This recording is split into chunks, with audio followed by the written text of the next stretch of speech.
Good morning, loves. Oh, tingnan nyo. Wala nang kumakain. Sobrang dami kasi. Nagkaanuhan na lang. Marami talaga. Oh. Bulukan na lang yung iba. Kasi hindi na talaga siya kayang kainin. Kinakain na ng ibon. Dami pa talaga. Dami pang mga hinog. Ito sa kabila. Puro na yan mga hinog. Puro na malalambot. Ito sa kabila. Sobrang dami. Hindi talaga kayang kainin. Ako lang kasi kumakain. Kumakain din sila pero konti-konti na lang. So sayang. So sobrang dami. Wala na talagang may kumain. Oh. Naglaglaga na doon sa baba.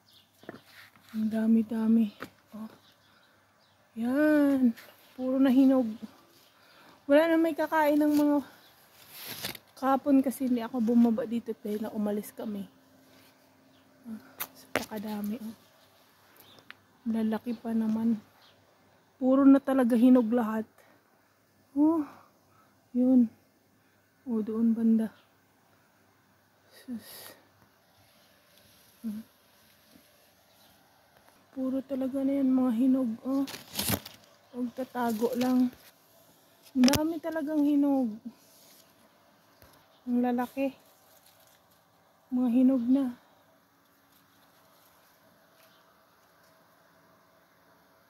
Wala na may kakain. Oh, tapos yung mga dalandan, puro na din hinog yung mga dalandan. Oh, dami ng hinog na mga dalandan. Oh, ang dami. Puro mga hinog. Hindi na talaga mabangbang sa kakain. Ako nandito yung nagkakasakit sa kakakain ng prutas. Grabe. Ang dami talaga, oh. Nung hitik-hitik na sa bunga, puro na dilaw. Grabe, ng dalandan. Ang mga lemon, nag-umpisa na din magsipag-yelo. Glaglaga na din yung iba sa lupa, oh. Yun lang. Kung malapit lang sa Pilipinas ako, ang dami ko na itong bibigyan.